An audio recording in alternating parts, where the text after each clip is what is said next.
Good morning. Thank you for joining us today. The Maine School Safety Center version of It Can't Happen Here, but if it does, I'm ready. We have a marvelous presenter for you today. Now you've got to live up to that, Mr. Bill Gwyndon. My name is Steve Connolly. I'm the training officer for the MSSC. Also here with us today from the MSSC, we have Jonathan Shapiro, who is our director, and Rob Susi, who is all things connected to supervising. He has the fun options of taking care of all our grant needs and keeping us all on track. Just for a little bit of housekeeping today, would you please, if you have questions and comments, please post those in the chat box. I'll be providing links to the MSSC website. I'll provide a link also to my email address should you have any questions. And then I'm also going to post links to a survey and certificate. And I'll post those 2 or 3 times during the meeting. Lastly, this is a 40-20 split. This is 40-minute presentation followed by 20-minute Q&A that will be through either the chat or raising hands. So if you feel like you don't want to lose track of a question, go ahead and post it in the chat, and we'll get to that in our last 20 minutes. So Bill is going to do his straight 40-minute presentation. Feel free to make a note for us as we get going. So Bill Gwyndon, thank you very much for joining us here today. I know that the people who are participating have seen your bios, your lengthy bio sketch. I'm turning it over to you. Thank you very much. Good morning, Steve. Good morning, everyone. Again, thank you for your time today. It really is a privilege to share today. And my name is Bill Gwyndon. I am the Disaster State Relations Liaison Mass Care Lead for the Maine Emergency Management Agency and American Red Cross Northern New England. Most of my primary responsibilities are mass care for the state, but also too, anytime I have an opportunity to share on how agencies and organizations can work together, I try to take the opportunity to help provide some lessons that I've learned in my career and life. And I'm going to give you a little bit of an overview of a situation that I was involved in 1999. I'm also going to talk a little bit about a little bit of what happened, but also to things that I did and was involved with, but also really my focus is going to be on lessons learned from an experience. And in the interest of respect to everything that goes on when you have, disasters and situations like a mass casualty incident, I'm going to try to stray away from any tactical areas. I will mention some things that did happen that you may not have known about that maybe wasn't necessarily known, but also to some lessons learned, really what we can do to help prepare if it, you think it can't happen here, but if it does, am I ready? And I think, I'm a good testament of facing a situation nobody thought could ever happen in our community. It was part of my community. And I'm going to share a little bit about those experiences, hopefully provide you some lessons. I realize in this audience, there's a cross section from public safety, emergency management, and school administrators and staff. So my lessons that I'm going to share aren't targeted to any particular audience outside of this group. It's really intended to help provide you some things that maybe you've already put in place, but also some things to consider. So with that, I'm going to continue.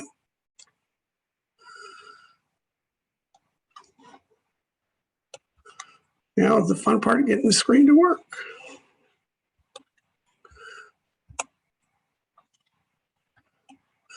Kind of talk about the Columbine High School shooting that occurred on April 20th, 1999. I want to give you a little context about the community.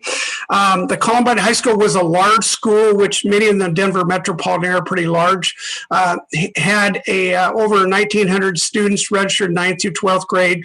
Right now, I believe they're closer to around 1,600 because there have been some new schools that have evolved around that area.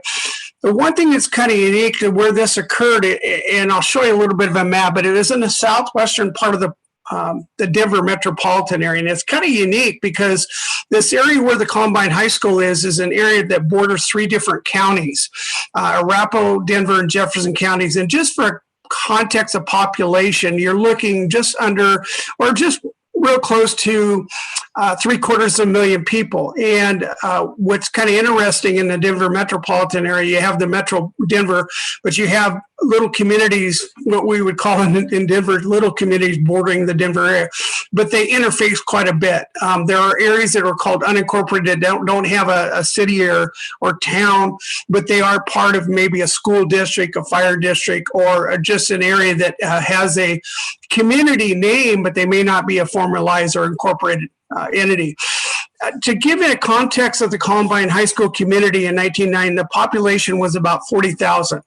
And again, when you look at the map I'm going to show you, you'll find that it really kind of makes it interesting.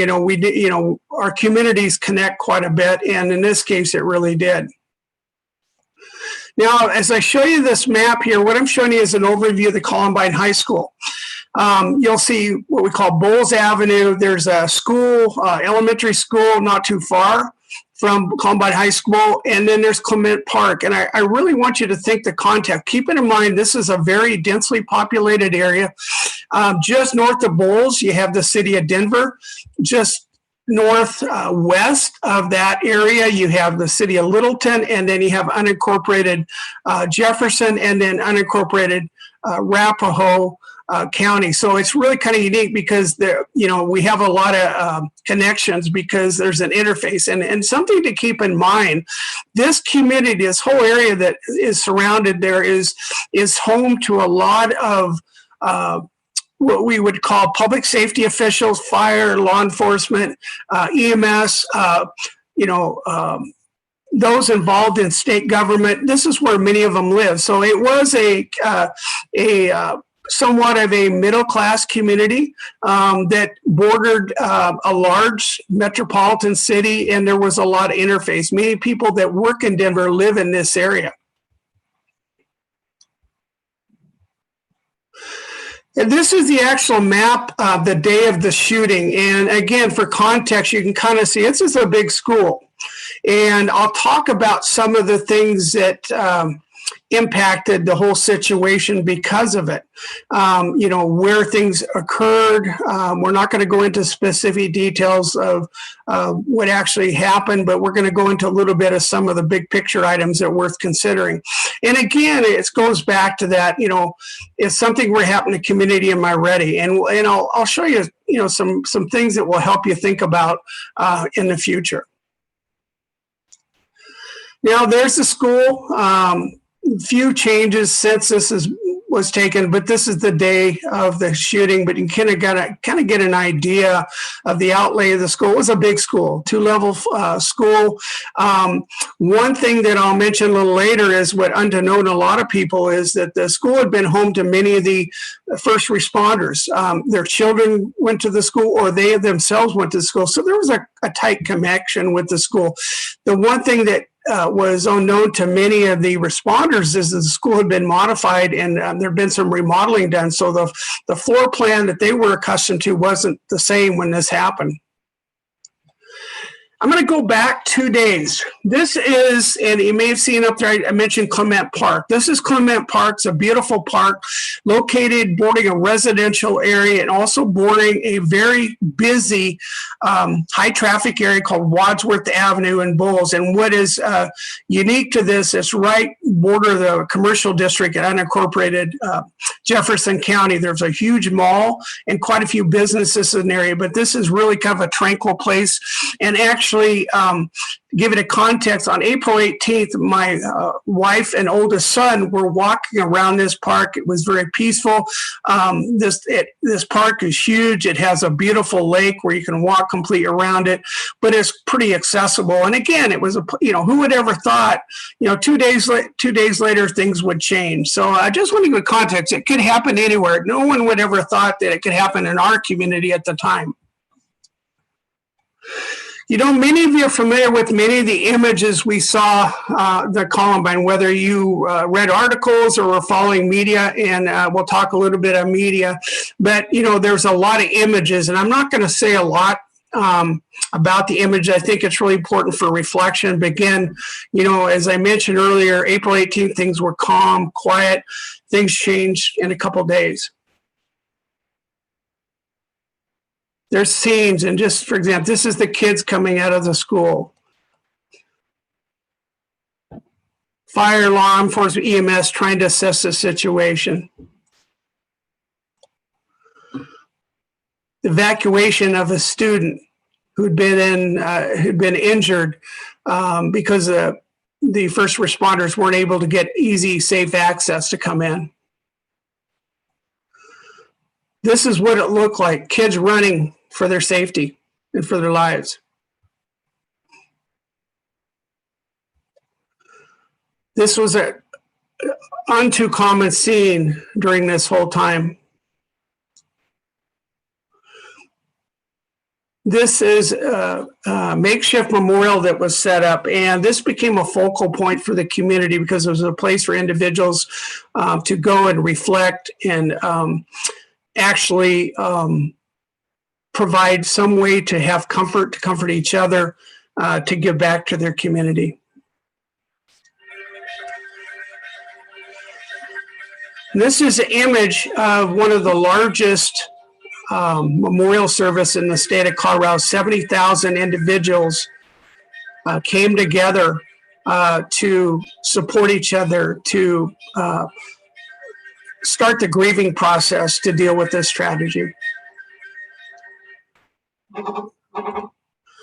Here's one of the too many funerals that occurred. In this case here is a funeral of a niece of a firefighter. And many of the firefighters that are shown here, and even law enforcement officials, were at Columbine, but also were connected with each other. It's like a big family. And this is one thing that I will tell you, in the midst of any tragedy, one of the benefits is people come together. And you know, we've heard of, you know, Boston Strong, Columbine Strong. Columbine became a very unique community that came together in a quick amount of time to deal with an unbelievable tragedy. Keep in mind, this occurred in a very quiet neighborhood, but that slightly changed. Now, to give the context of the Columbine shooting, there were over 1,000 law enforcement personnel that responded on that day. And I will tell you, there was more afterwards, because anytime you have something like this, it's a crime scene for at least 30 days, maybe even more. But this is the initial response. There was 170 plus fire and EMS personnel responded. There was media from all over the world. And I will tell you, what an experience to see media from all walks of life come in. You know, your CNN, Fox News, all those, they were there. They were there right away. That actually became a little bit of a challenge, which I'll talk about how to overcome. We had numerous local, regional, national support agencies. You know, when something like this happens, everybody wants to help in some way or another. It's really important, the context of it. Again, keep in mind, this is a quiet community of about 40,000 residents. And then all of a sudden, the number of the focus comes on your neighborhood. And how would that feel? One thing I think it's important to think about is, you know, the community was changed forever. There was 15 lives lost. There was 24 seriously injured. And thankfully, those that were transported to the hospital did survive, which is a miracle in itself. The school was a crime scene for over 30 days. And again, when you have something like this happen, it's pretty difficult to get back to normal routines. Now, they were eventually able to go back in the fall, but they had to look at other resources and other schools to provide support to continue the rest of the school year. The thing to think about is recovery continues. And to give you the context of it, this changes your committee quite a bit. We know a lot has happened because of Columbine. You know, the tactics have changed. Now we have active shooter programs. Really some neat stuff is learned. But to this day, to give an example, just recently, this Columbine School Committee was considering tearing down the school because there had been so many attempts for individuals to want to come into the school, almost like a museum, that they're concerned it could interrupt the ability to provide education to students. So again, it's a long-term process, and it takes a lot of time. You know, and again, when you have something like this, you have a lot of questions. How could this happen in our community? You know, and the thing I tell people is yeah, it did happen. What can we do to learn from it and move forward? It takes time. Now, I want to kind of talk about my role. I'm kind of unique in my position. I actually serve full-time as a director of a regional fire training center. In fact, many of the players and responders in the fire agencies responded to were part of our fire training center. We actually had about 600 full-time firefighters and about 30 volunteers that utilized that facility. And at the time of the incident, we actually had a full-time firefighter academy going, about a 440-hour program Monday through Friday and some evenings. What's unique on this situation, on the day of the fire, many of the individuals involved in the response were actually doing training or serving as instructors or had family members that were impacted by the tragedy. I served as a chaplain for West Metro Fire Rescue, and part of my role was to support command staff, including I insisted I provided triage to the students coming out of the school.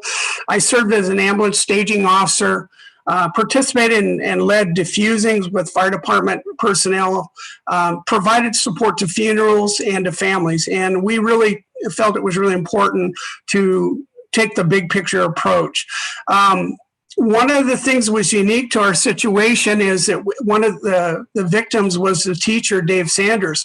His daughter or stepdaughter was a dispatcher for our fire department. So that this incident touched a lot of lives. So I served as a liaison to the Sanders family for the fire district. And I also served as the fire and EMS accountability officer for the community memorial service. And right now it's more like being a resource unit leader, but we had 70,000 individuals coming together for memorial service. And we really knew that we had to look at the health and well-being of all of the community members, but as well as track for our fire and EMS resources. And keep in mind, this memorial service came a few short days where we had experienced a major tragedy. So people were still trying to come to terms with what was going on. And it was amazing to see how everybody stepped up the plate. And this was done very safely. We had to meet with the U.S. Attorney General and a private meeting with first responders. I served as a fire and EMS liaison at the U.S. Secret Service command post during a president visit. So my role was kind of varied. So I did get a picture of a little bit of everything. I also participated in the post-investigation school visit to request the family, the Sanders family. What that meant, when the school, the investigation was done, the families of the victims were invited to walk through the school. So I provided assistance to the Sanders family in the walk through the school. And it's pretty remarkable because, you're on the outside of a building. You don't really know what's going on, but to really see what actually happened and walk through that entire event really gives a big perspective of some things, and it helped answer some questions for a lot of us. And again, as a chaplain, I provided support for West Metro Fire Rescue and Littleton Fire Department staff and families for about 60 days. So when something like this happens, I still had a full-time job, but I spent quite a bit of time as part of the recovery process. And I want to keep in mind that, we had a lot of cooperative arrangements and relationships going on between our communities. I mentioned we had a fire training center with 4 partners. We work real close together, especially on fire-related events. But really, there had not been a lot of cooperation with other partners, law enforcement, schools, and things like that up to this event. This did provide some challenges. And again, as I share some lessons learned, I'm hoping this will be something you can take to apply in your own community.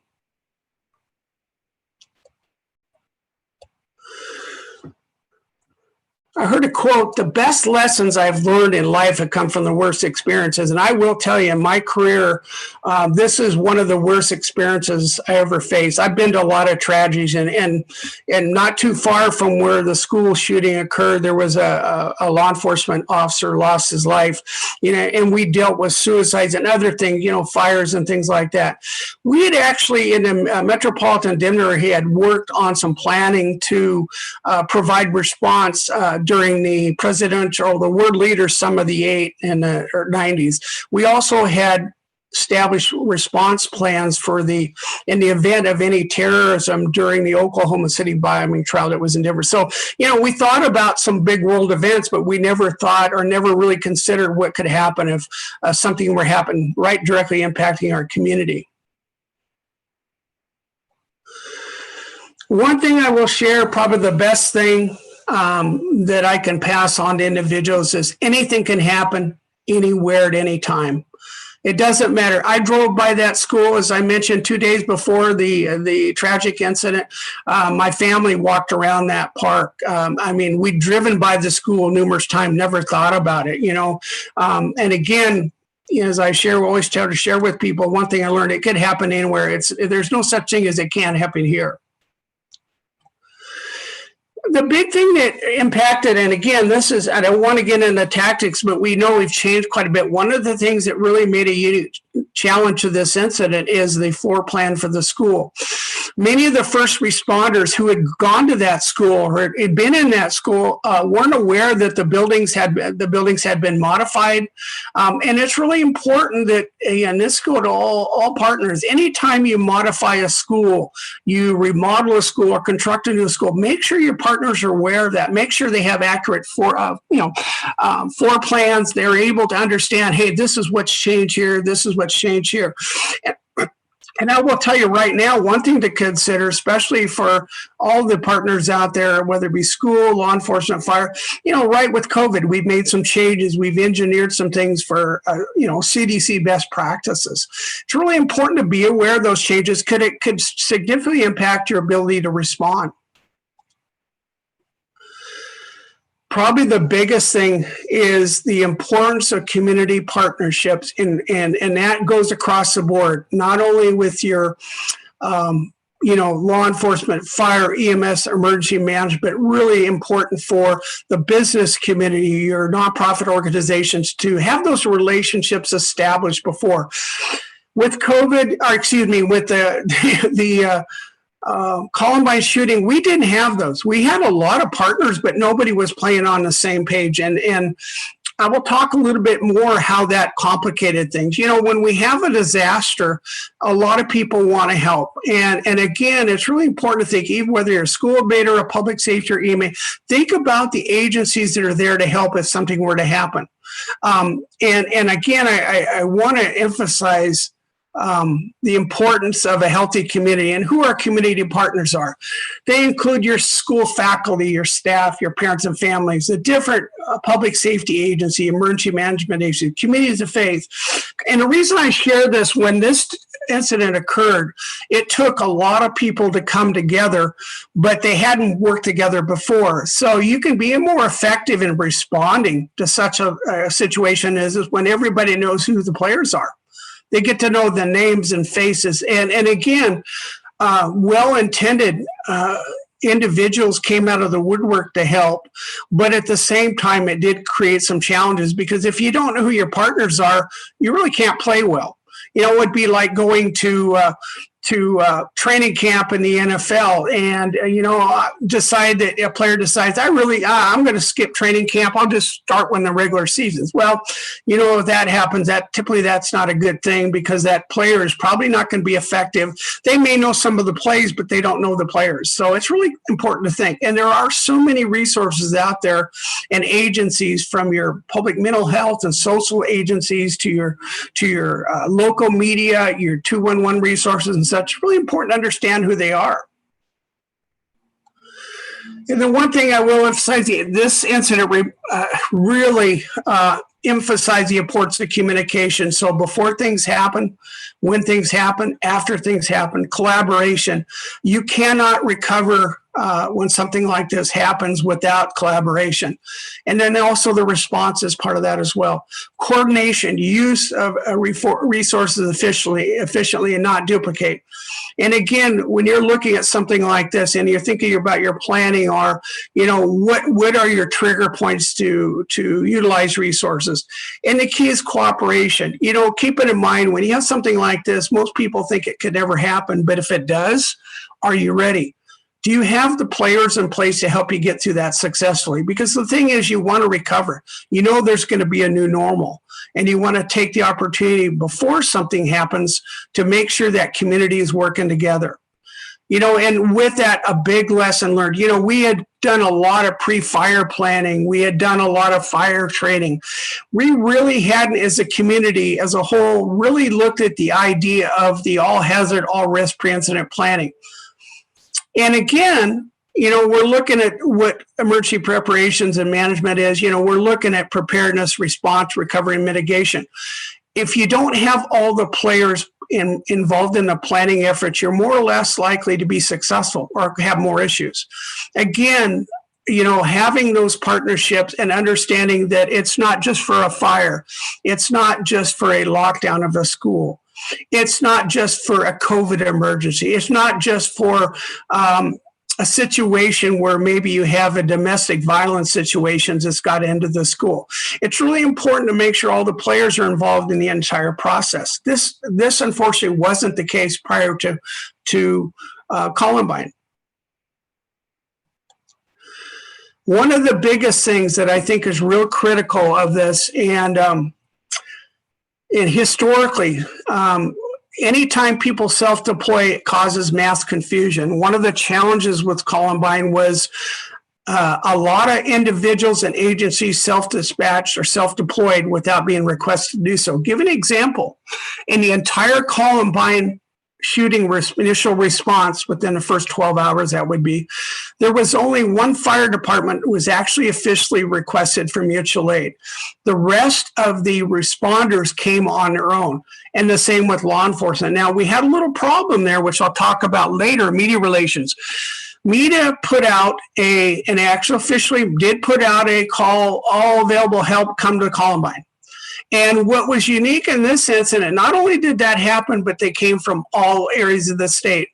And it really caused a lot of issues. And when I say if you haven't played together, you don't know how to communicate, there's no command and control, but it also caused a lot of confusion. In fact, it also became very risky because without individuals having some a role to play, they just do whatever they think they want to do. And to give an example, we had situations where ambulances would go into staging, and we found that many of our private ambulance agencies representatives, they would get out of their ambulance and just wander around.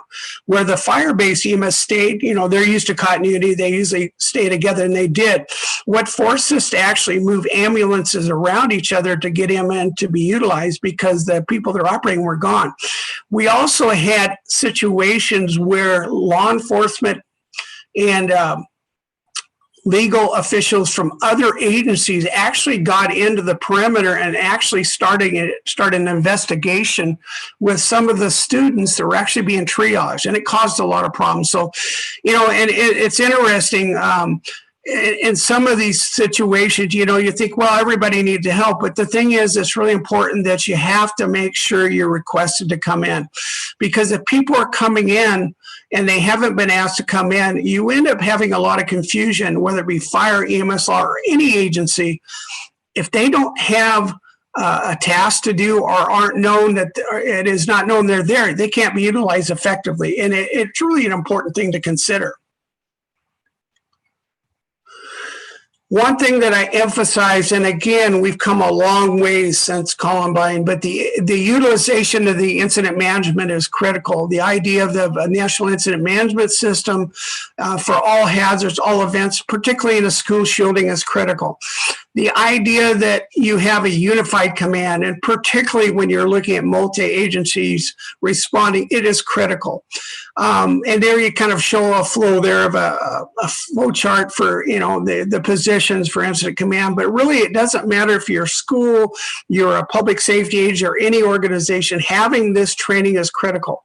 I do encourage everyone, if you can, it's free, take ICS 100, 200. And keep in mind, most of our focus prior to this occurring was related to emergency response. It was single agency training. It wasn't collaborative training between your schools, your law enforcement and fire. It was like, yeah, we kind of play our own game. We use our own words.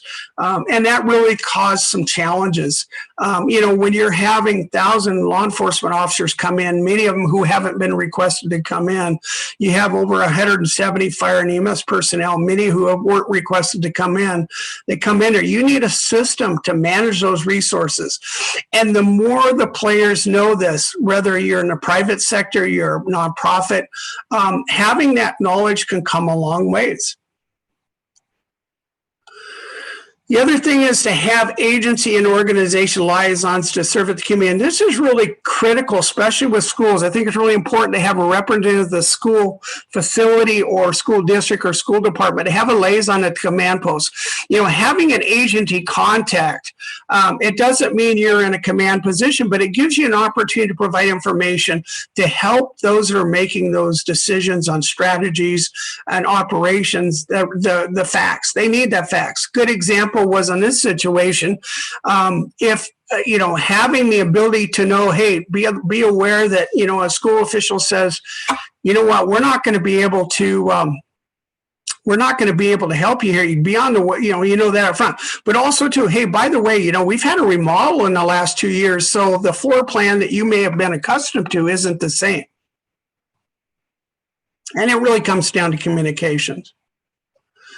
The thing that I really think it's really important, and I will say I've been around a lot of tragedies, and I've dealt with some very competitive media markets, especially in the Denver metro area. But I will tell you on this situation, keep in mind, this is where many of the media live, but you really have this incident showed the importance of having proactive local media relationships. And when I say that, having a positive approach to media, realizing that they have a job to do. It's hard to control the actions of the national and world media, but your local media are really are part of the problem-solving process. And the reason I say that is having positive relationships is really critical. Keep in mind, and I actually saw it where individuals in the media were so traumatized, they weren't able to perform effectively. So if you have those relationships established in the media, it can go a long ways, not only during the incident, but also in the recovery process. Because keep in mind, as something like this happens, everybody goes through a grieving process. And my experience has been with other tragedies, if the local media are involved in the planning process, they have an understanding what their role is, what their parameters are, but the scope of what they can and can't do. But also, too, you still respect their work and allow them to do what they need to do. But on a situation like this, having the local media being connected made a big difference. There were situations where, particularly with dealing with some family members and those involved in the incident, being able to know what's appropriate, what's not appropriate, as people were grieving, came a long ways. We were real fortunate to have some tremendous community media partners that were really helpful and understand that this was their community as well. So they weren't the, we used to say the investigative type reporters, but they were the part of the community. This is their home. So they were just as traumatized. And it's really important to have those relationships, regardless of your entity or organization or agency. If anything I want to say during this presentation is the idea that it would be amiss for me not to recognize the sacrifices made by these individuals in this picture. These are the kids and the teacher that lost their lives that day. And there's some great testimonies behind these kids.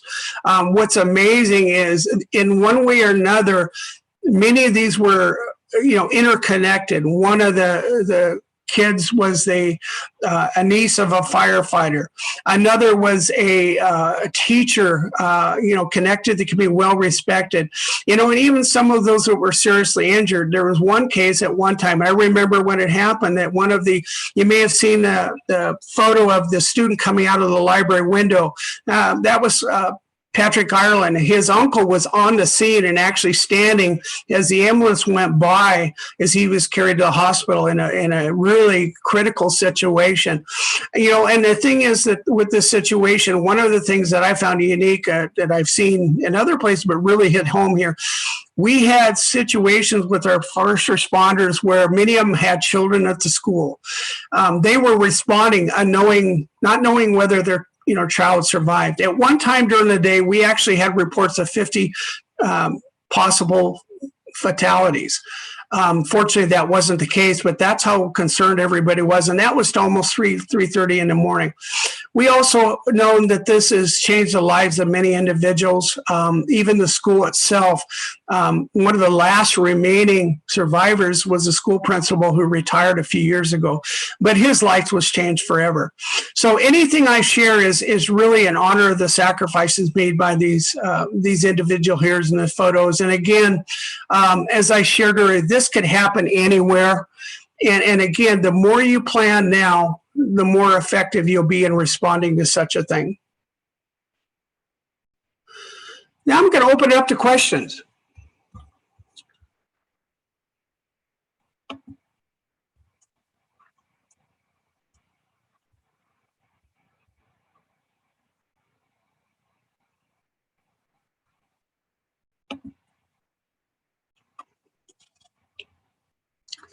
Any questions?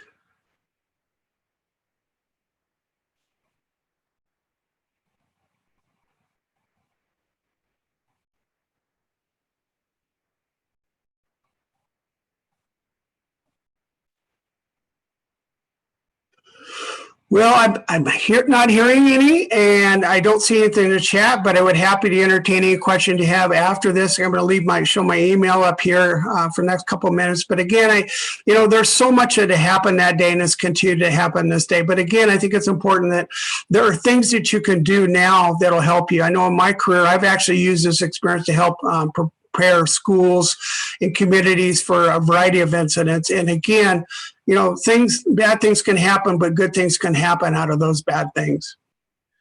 Bill, curiosity factor here. Where is your office location? I'm actually located, I'm working remotely. I'm actually located at the Maine Emergency Management Office in Augusta, and I am available basically 7 days a week, 24 hours a day. So feel free to reach out, and I'll actually kick my email address over and contact number for everybody.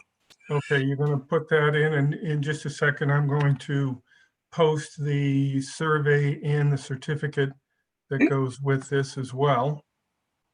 So I hope people don't check out yet. While you're doing that, we do have a question from Christine. Who would be the most appropriate person to start the collaborative process, schools, law enforcement? Well, somebody's got to start it. And my response is both. You can't wait for this to happen. And again, oftentimes, one of the things that I think is really important when you're planning is the idea that, we do a lot of training exercise, like, for example, the active shooter exercises.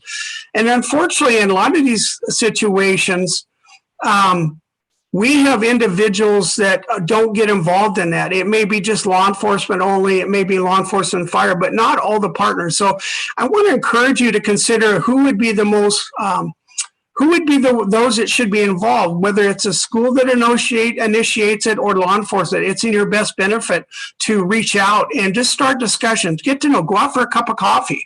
I was fortunate as a fire chief in a fire district. I actually met with the sheriff, the police chief, and the school superintendent. We got together on a regular basis and actually come together to work with the schools to create a response plan, all hazard response. The neat thing was that short time after we established those, we had community involvement.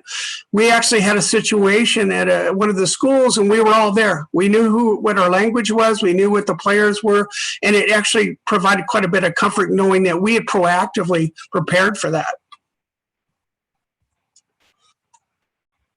Good question.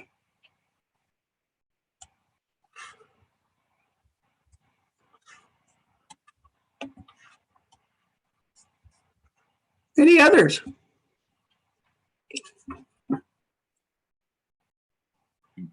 Hey, Bill, I believe Jonathan Shapiro had a question. He had his hand up, but I've Oh. promoted him to panelist now. So if he does have a question, he can unmute himself and ask it direct.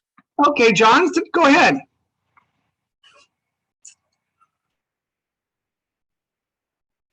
Yeah, can you hear me? Yeah, we can, John. Yeah, no, Bill, this was excellent presentation. I wanted to highlight a couple of things there that you said that I think that are just critical for people to really think about strongly. First of all, the question that was just presented was a great question, and of course, best practices for school safety is every school should have a collaborative planning team, which is a multidisciplinary team of stakeholders. And if schools have questions about how to do that, the School Safety Center is happy to provide insight and technical support on that. And that's really where a lot of this process starts, is having that relationships, as you pointed out so well, ahead of time, and having the area public safety, EMS, fire, and even DOT and supports do that discussion and get to know each other before an event happens. So that's number one. Number two, I think that the self-deployment issue is huge. My own experience shows that can be as much of a detriment as a help to have every agency show up at a scene. You have no command and control.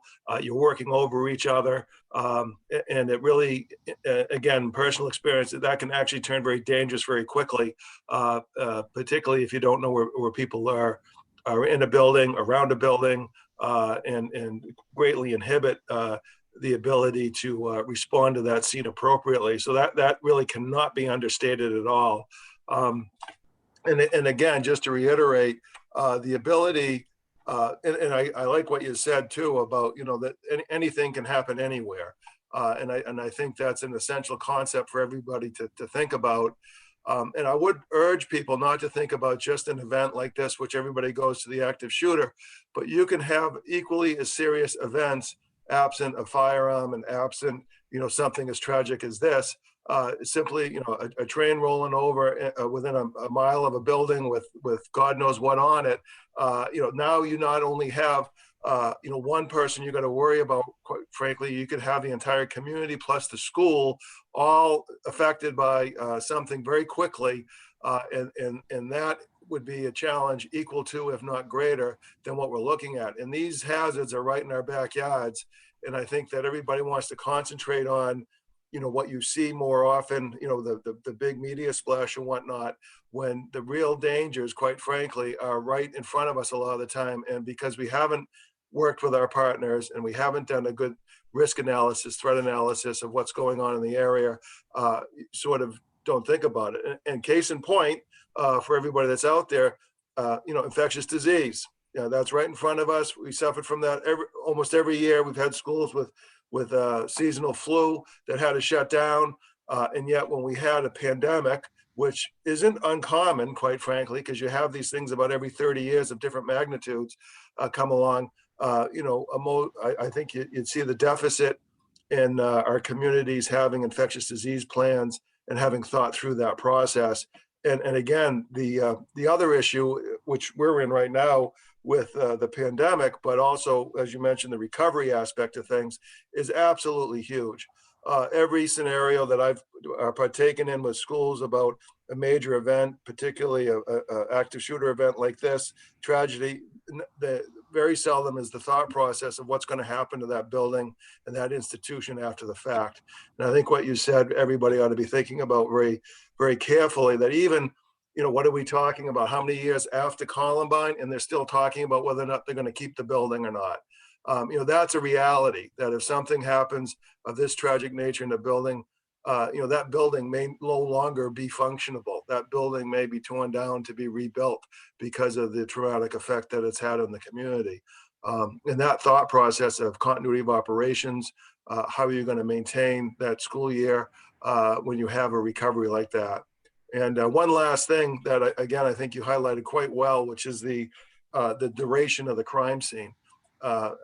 Most people that aren't familiar with that process really think, from their exposure to, quite frankly, TV and whatnot, that, you're going to come in there and that crime scene is going to be cleaned up in 24, 48 hours.